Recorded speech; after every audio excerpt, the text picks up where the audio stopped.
Good evening, everyone, and thanks for coming out. My name is David Brigham. I'm the librarian and CEO here at the Historical Society of Pennsylvania. And it's my great pleasure to welcome our guests both in the room and online. We have had a little bit of a technical challenge, which is why we're a few minutes late getting started. And hopefully our guests online can hear me and participate. And if not, we are recording and we'll send it out to everyone who intended to participate via Zoom tonight. We're here on a very special occasion to launch a new artist book and a print series created by Curlee Holton, who's right here with us this evening. The project is called The Sublime Narrative of Self-Emancipation. The project was inspired by the 250th anniversary of the Pennsylvania Abolition Society, about which you'll hear more throughout the evening. Curlee Holton is a visual artist who has organized exhibitions and exhibited his work throughout the United States, as well as in Japan and Costa Rica, and probably many other places abroad that I'm not remembering. But Curlee has organized international exhibitions of American art through the Art and Embassies program. He is the founder of two remarkable collaborative printmaking studios, the Experimental Printmaking Institute at Lafayette College and Raven Fine Art Editions in his personal studio in Easton, Pennsylvania. He has served as professor of art at Lafayette College and as the executive director of the David Driscoll Center for African American Art at the University of Maryland. He is also a member of HSP's Board of Counselors. And for that, I'm extremely grateful, and serves on HSP's Learning and Engagement Committee. Shortly after his election to HSP's board, Curlee established an Artist in Residence program at HSP to invite artists to delve into the collections as inspiration for new creative work. This year, Curlee is both the artist and the publisher. I'd also like to recognize Marianne Miller, who's here. Marianne was part of the project team. Marianne is a book artist and built all the structures and the physical aspects of these beautiful books that we're going to see tonight. As I mentioned, 2025 is the 250th anniversary of the Pennsylvania Abolition Society, the first anti-slavery society in the world, founded right here in Philadelphia. Their papers were donated to HSP and are among the most highly regarded and researched collections. We are honoring their history through two exhibitions, including Voices of the Community, currently on view on the first floor in the Information Commons, and a variety of programs and teacher training workshops throughout the year. Dr. Ashley Jordan is the executive director of the African American Museum in Philadelphia, which will celebrate not only the nation's 250th anniversary next year, but also AMP's 50th birthday. Prior to accepting her current leadership role, Dr. Jordan served as the Senior Development Director at the Underground Railroad Museum in Cincinnati. Please join me in inviting and welcoming our speakers to the stage, Curlee Holton and Ashley Jordan.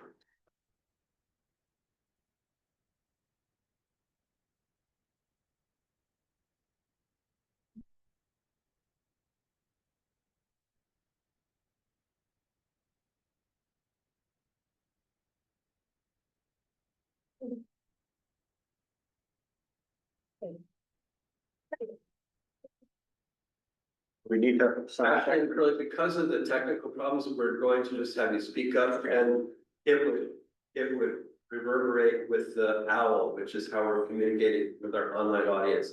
So we're just going to ask you to project. This is a pretty bright room. You should be able, everyone should be able to hear. Okay, well, thank you so much, and thank you to you all for being here on tonight. We're excited for this excellent conversation that acts as an extension. Just recently celebrated Juneteenth a week ago, and it's the timing of this conversation that acts as an extension of those celebrations and a legacy today. So thank you to the Historical Society of Pennsylvania for putting this together. We're so excited to be in conversation with you. And so I'll begin, as I've stated within our overview. What is the Artist in Residence program, and how was it established at HSP? And what has this program meant to you, and how does it accomplish the work that you need to get done? Well, it began with an informal conversation with Dr. Brigham once I joined the counselors. How could the collection, one of the challenges and charges of the counselors was, how do you bring attention to the collection? That is such a great asset in the community and also nationally. So one of the things that came up was, how can we extend that by bringing others into the HSP to look at the collection, and how could individuals be inspired by that story? Not just a national story, but a personal story, collecting your own stories and telling your own stories. So it was a natural kind of progression in terms of thinking of how to have artists engaged in this. What was intriguing to me was not only were we looking at material here at HSP, which is just phenomenal collection, but these artists would make objects that would then become a part of the collection. So the collection now is having a contemporary life, not just about history, but about being made at that very moment. So it was a very attractive ideal. So I contacted a couple artists that I thought would be perfect for this. These are artists that are considered not only visual artists, but scholars. Artists that are also researchers. Willie Cole was one of the first artists we contacted, and then Mel Edwards. And there's a print down on the next floor that was actually produced for the first residency with Mel Edwards, a variation. He was inspired by Father Divine and his story and his influence over the community. And he knew of Father Divine and had actually, where he has a studio upstate New York, he actually encountered one of the old churches, temples of Father Divine. So it was really quite a nice connection. In my particular case, I was so intrigued by the material that was housed at the center, especially material connected to the abolitionist movement, documents that David was excited to introduce to me and his staff, material that I didn't know existed. And what had always been important to me as an artist and as an individual, especially a person of color, was how do I participate in telling the story that in many cases is in the shadows of American history. And that story is still being told. Not only is the story being told, in some cases the story is being erased and removed. So this was a perfect kind of inspiration for me to make something that told that story. And the artist's book was a perfect vehicle. I collaborated for many years with Mary Ann on a number of other projects. And she's just a phenomenal book artist and book designer. And I called her and I said, can you help me with this? Can we collaborate on this? Because through that book process, not only are you looking at it, but you must read it. And I believe art should be read and not just looked at. It should be somehow internalized. So I designed it in such a way, after a couple efforts, we figured out a way in which you could open the book and it required the reader to unshackle the slave themselves. So it was about participating, about how you participate. So it was perfect for me as an artist. And the residency program is another way in which I felt I could relate to my community. And what I mean by that, I was in a discussion recently about why I made art. And I spoke about its relationship and how I could define my relationship to my community, to my being in the world, to humanity through the practice of art making. So my work is about that relationship, how I see my obligations, the need to give voice to subjects that might be in the shadows. And this is a unique role that visual artists can play.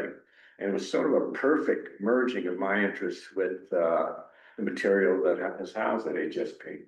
Nice, excellent, thank you for that. Is that too much? No, that was right on, because, I mean, we have questions, but you're kind of guiding us through. Okay. And the good thing is, particularly around what you're talking about, being an artist, being able to freely see yourself and define yourself. I think it speaks to how you came up with the title, Yes. The Sublime Narrative of Self-Emancipation. If you could talk a little bit more about what that means. Yeah, I wanted to capture how profound the act of self-emancipation was. And unfortunately, in the story of the African-American slave, it's as if they're only liberated by virtue of someone else's act, not their own actions. And I thought it was important to talk about self-emancipation, that in many cases, and David shared some of those stories with me from the materials, you know, how some slaves would purchase their freedom, and I knew about that part of it. But sometimes they would purchase their freedom and purchase the freedom of their spouses, their wives, their husbands, so they could then be liberated, so they could actually have families and contribute. So this idea of self-liberation has always been very important to me as an artist, because as an art maker, I'm someone that is entrepreneurial as well, not just an art maker, but entrepreneurial, and that I see the gift that I have as being helping me facilitate my own liberation, my own independence. And when I talk about self-emancipation, not only am I talking about the emancipation of that slave, but I'm talking about the emancipation from anything that is oppressive.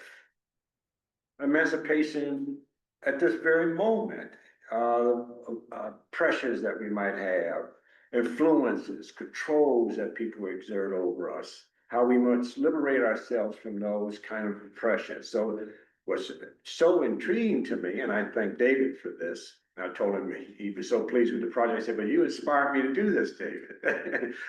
This idea of a self-emancipation, even though it refers to this period of time in our history, but it transcends that period of time. You know, it's about redemption. And as Bob Marley sings in his song, the only song that I have is redemption, my redemption song. How do I liberate myself? So I don't see it as restricted to one's racial or cultural experience. I see it connected to one's human experience. How do you liberate yourself? How do you become self-emancipated? So the project extends far beyond that. So can you imagine looking back in history, in the turn of the century, 1800s, you know, prior to the end of slavery, and I'm talking about the emancipation of slaves, but I'm also talking about the emancipation of ourselves at that moment. So it sort of displaces time, basically. So that's great, because freedom is a legacy It is a legacy, yeah. that has transcended time. And I think it's important to talk about those things, but then also for the work that you are doing, how would you describe that as a genre of work? Well, I'm very much connected to the figurative work and informal qualities of the figure, because I believe through that human experience, we actually tell our stories.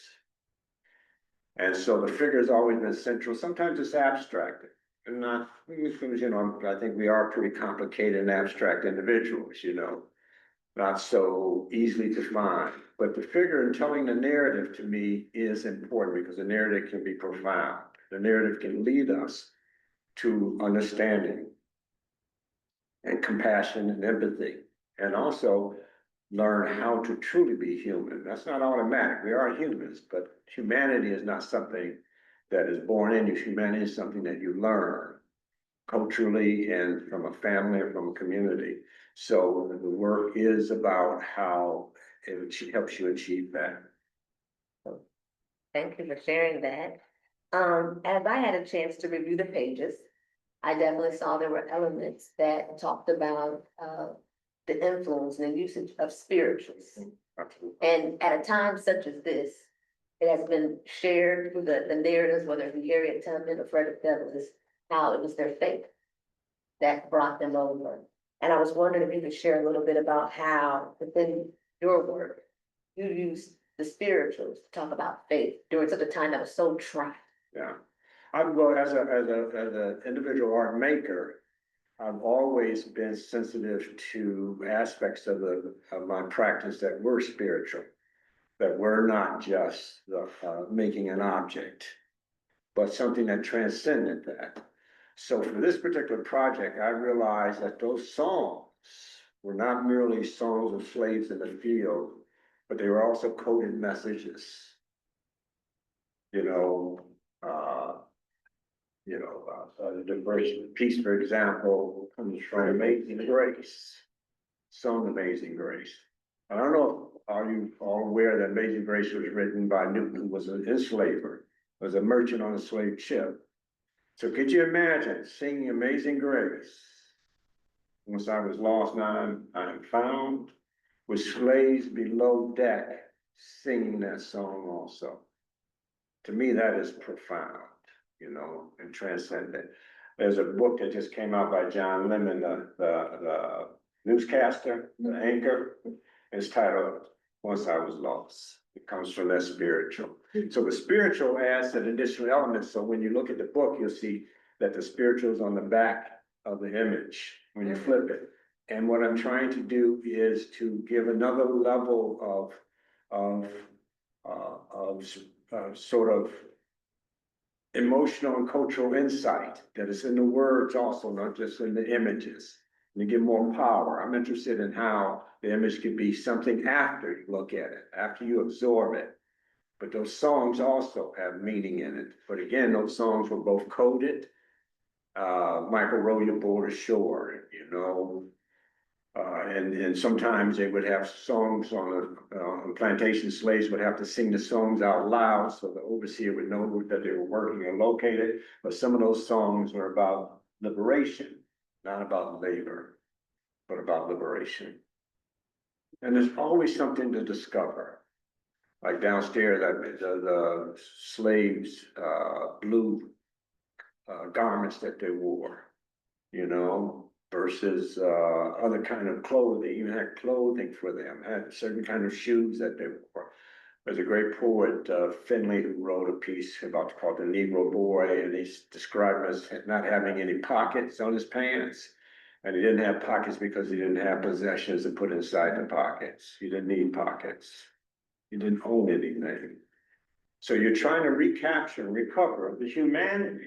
And the humanity is just not in the visual piece, but even after you turn the page, and then we inserted overlays that had historical documents that showed that this these were real realities, not just an imagined reality from an artist. So the interleaving with the documents, slave ships, the bill of sales, these all come from HSP. And so I'm glad you talked a little bit about HSP's collection. And the work of repositories are so needed to preserve the stories, to preserve the history. But as we look at this document as well as others, and we know that some of the work are on display tonight, so we definitely want you all to get a chance to view the work. How are these seriographs similar to or different from the pages of the artist? Just formatting. The images are the same images. But when I was creating it, I decided I would do an edition of prints so they could be accessible, not just as an artist book. You buy an artist book and you put it away where you have a certain display case. So we made a limited series of prints that were much more affordable than an individual book, and that you can continue to have the experience. And not every image is going to connect with you, but in the pages that are printed as editions, you can actually select the image that you find interesting. And so again, you will see the icons. You have the water on the first one. You have the boots, which were worn by the overseer. You have the hammer. You always have an icon. Inside the icon is the text or the song.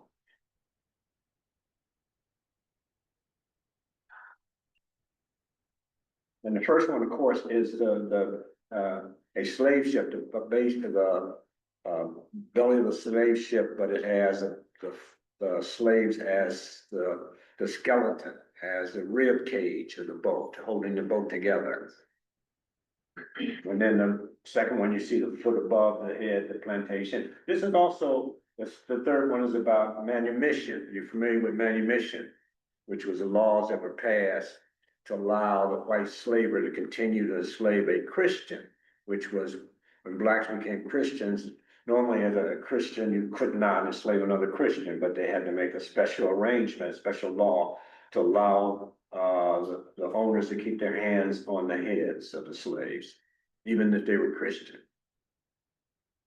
So that's what manumission is about. So you can see the hand is on his head. And we use that and I incorporate the text, the songs inside those icons.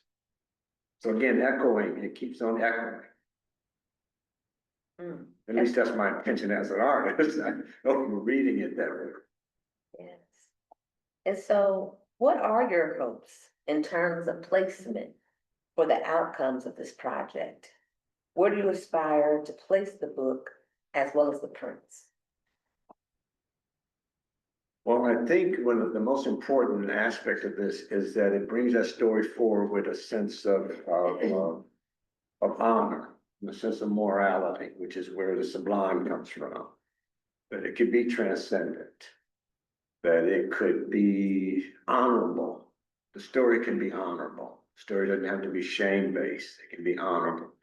So I would like the pieces to, I like all the books to be purchased to support HSP. All right. And to go into institutions and the prints to be acquired by individuals that could relate to these stories or these moments. So again, although it can be thought of as a specific subject, it is much larger than that. It's about our own emancipation as individuals. That's great. Excellent. Because the realities are, we need more folks to be aware. This is the key. And the best way we can combat that is through education. Without shaming, without making someone feel guilty, but to be able to discuss it, to make it known. So within the art world, the history of African American artists working to find their place in the art world has been filled with wonderful opportunities as well as persistent struggles against racism and discrimination. What pearls of wisdom or advice would you offer to this next generation of artists about the realities within the arts scene? Ooh, that's a tough one. Because it's been quite a struggle, not just for me, but it's historically been quite a struggle. There were times when African American artists could paint anything they wanted to paint because no one was buying it. No one was paying attention to it. There were occasions where David Driscoll told me about Mary Brady during the Harlem Renaissance. The Black artist would have to bring his work to the kitchen and they would look at it if it was Negro enough and perpetuated that kind of mythology, then they were invited into the salon. But it had to fit somebody's notion, exotic notion, racial-based notion of what it meant to be a person of color. Some of that still continues to echo today. If you notice, most successful African-American artists are painting African-American subject matter, sometimes in ways to counter derogatory portrayals, but it's still, from my perspective, feeding a desire to have our reality played out publicly and consumed as if we're commodity. Still exotic, still erotic. I hope that changes. And I think it can change when an artist is quite honest with their work and about their audience and understands that sometimes we need to think deeper about subjects and articulate those subjects. I did a piece recently, a small series, it's called Little Prince. And one piece that's got really popular is sometimes water is ice, sometimes air is water, sometimes air is ice, sometimes air is stone. And the idea is that some realities are difficult, sometimes they're easy, and we have to overcome them. And they want to know why this was such an important piece to me, and it's because it's little. It's about a big idea, but it's little. And big doesn't make better, it just makes it big. Some of the most profound thoughts are very short sayings. Thoughts are things, character's destiny. These things are so profound to me that I said, I'm gonna make little prints about big ideas.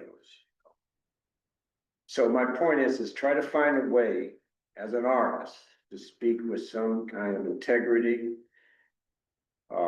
some self-authority, some transparency, and some honesty. To speak with that. That doesn't mean you're always popular or always consumed. But what are you making art for? What's the point of making art? The point of making art is how do you define your relationship to your being in the world? Not a commodity for a marketplace. So I would tell these young artists to be truthful and honest and be mindful. Don't just make things because you can make a thing. And don't just paint something because it's popular in the marketplace. And a lot of that is happening. That was good. But aren't it? Only because again, you're just so, you're living in your truths, your artists, Yeah, your work, the book, Self-Emancipation. If you're living within your truths, your work, you know what I'm saying, your gifts will make room for it. You know, and I think that's great for us to share with our, I think Next you have generation. to have faith in it, don't Yeah. you? You have to have faith. because they have all this social media that's influencing them to do this and do what's trendy, but like you're saying, be true, True. be true. And I think it That's takes care of itself, comes back to you, and then your work will end up at HSP. And other people will look at it, the generations will look at it and understand it. That's great.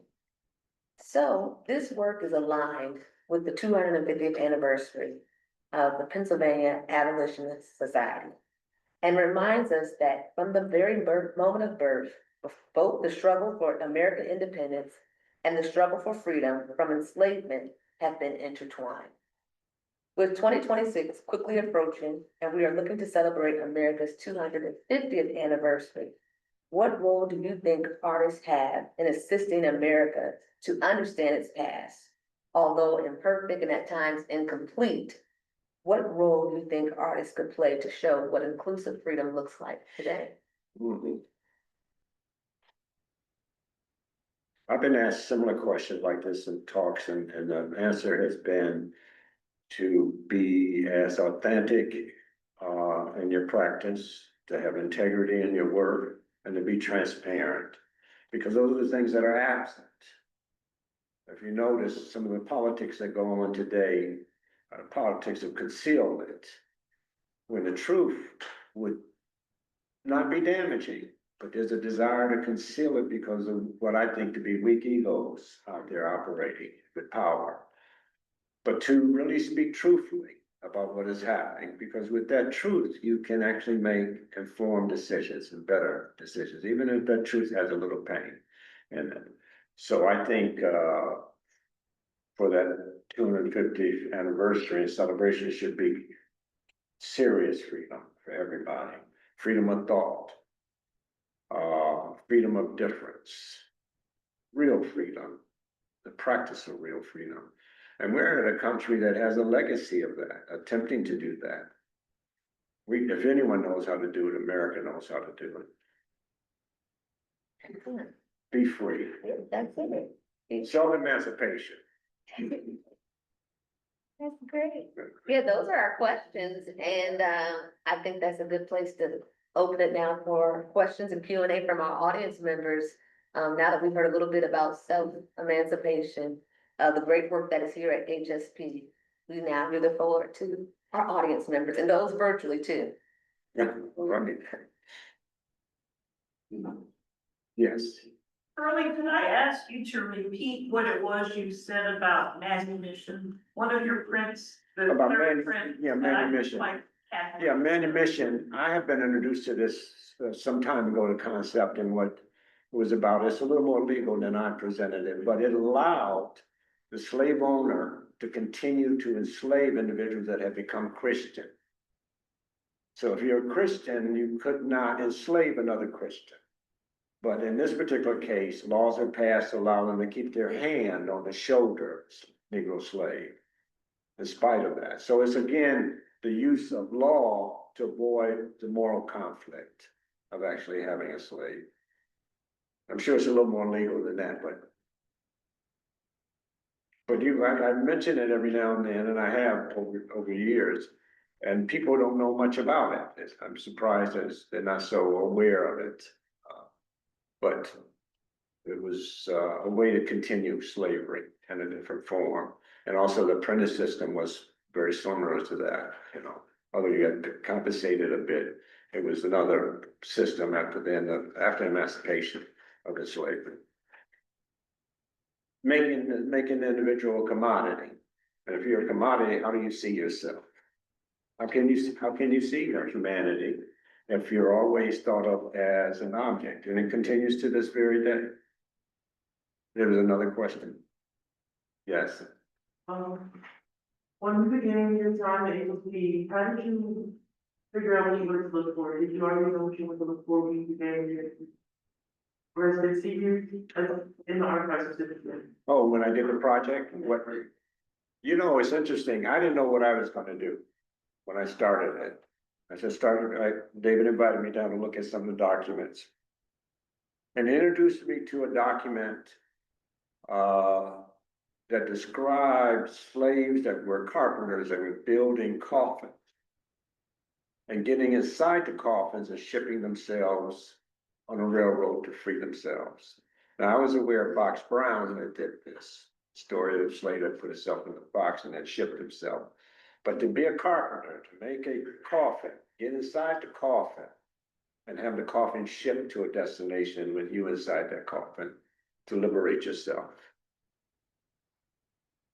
Now, Mill Edwards, for example, is a sculptor, but came out of the blacksmithing tradition. So Mill talks about iron and about slaves that worked as blacksmiths to liberate themselves. There are a number of famous slaves, pottery, George, and carpentry, making furniture. They would purchase themselves with their money and then go about purchasing relatives. Thank you. Yes. I have a question about your number you as an artist. I can't hear you too well. I'm sorry. Oh, my bad. Little muffled. I was wondering about your past as a younger artist. I was wondering when you started art. And I also wanted to ask about the artists that you have connected with 40 or so years ago. Who are the people that you based your art off of? Are there any artists that inspire you to this day? Yeah, I think if David Driscoll, we lost David Driscoll a few years ago, I would have persuaded David Driscoll also to become an HSP resident artist, I'm interested in artists that have something to say through their work, their passion, their creativity and their commitment, their honesty in their work. Not all work is honest, but honesty in their work. So in my own particular case, I was always gifted as an artist. I could always draw and do horses and things like this. And in elementary school, my teacher would say, "Oh, Curlee, you do the drawing for the class." I did all of that stuff. But that wasn't what made me an artist. What made me started off as an artist is that I knew it was something very special about it because all the girls were interested in it too. So it got me dates. But I think when I realized how much I needed something to relieve my anxiety of being alive, my existence wasn't enough just to have a job and girlfriend or all the things that young people do. I wanted something deeper than that. I wanted to give voice to my interior self. And I wanted to somehow address the anxieties that I had about life. And as soon as I chose to do art, become an artist, those anxieties disappeared because I found a way to speak. Not only to my audience, to a community, but I was having a conversation with myself. And I realized as an individual, and I explained this to my wife recently, I said, I realized a long time ago that I'm a self-comforter. She said, "What do you mean?" I says, "I have comforted myself."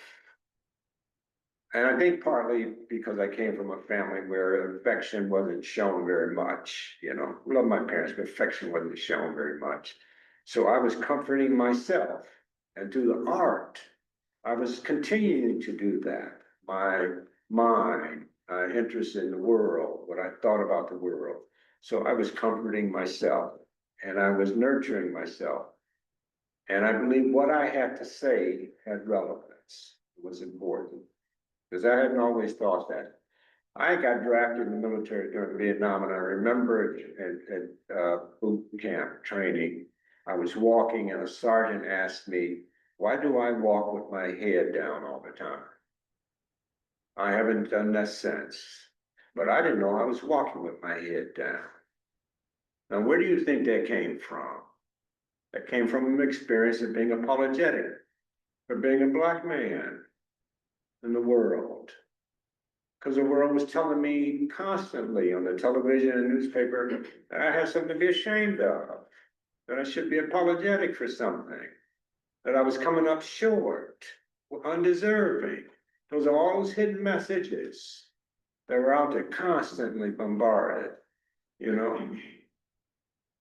And you watch these programs that were on television, you know, Leave It to Beaver. Watch all these programs, and then you turn. The only time you saw a Black kid was on what was it, with Spanky Buckwheat? Rats, rats. Yeah, and then you have Yum Yum Eat 'em Up running through the at the circus, like a wild man. These were the images that were being portrayed. How did I reconcile those images with being at home with my parents and my siblings? How do you reconcile that when the world is telling you that? So I redeemed myself through my work. So, thank you, Mr. Bolton. Tell us, where, within your life journey, when were you introduced to African American spirituals? How have you been involved with those spirituals and now integrating them into your clothing? Yeah, I think probably that first contact of that kind of spirituality was through the blues.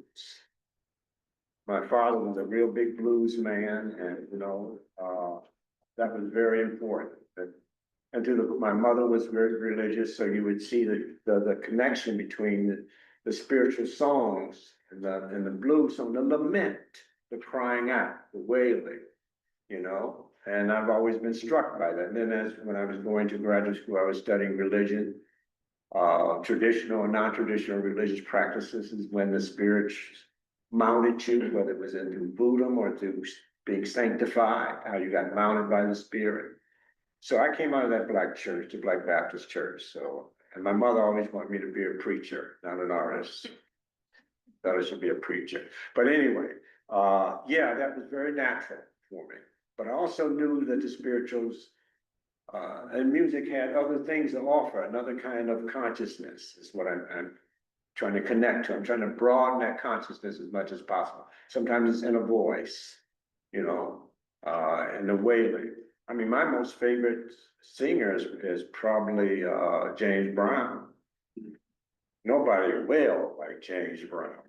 It's guttural. It's just right there. Him and maybe Luther Vandross, I like a lot also. But my point is, and then you heard something coming out of there. And that's why the spirituals have been important to me, my work. There's a question on the Zoom. Oh, sorry. Yes, yeah. Yeah, question on the Zoom. Is it possible for you to choose one page in the book and talk through the image that you created and how it connects to the artifacts you chose? Mm. Yeah, I could do that. I think that second image with the boot on the shoulder, which is the second image. Come back, right here, the second image with the boot on the shoulder. That one, I think, with the documents also talked about the bill of sale for a slave. And also I looked at some of the record keeping where they kept the amount that they paid each slave and the ability, and they described that slave, the physical attributes, dental, the health, and how much they paid for it. If the slave wasn't in great health, they paid less. You know, this was really meticulous, detailed work. When you think about it, this was chattel, you know, this was Property.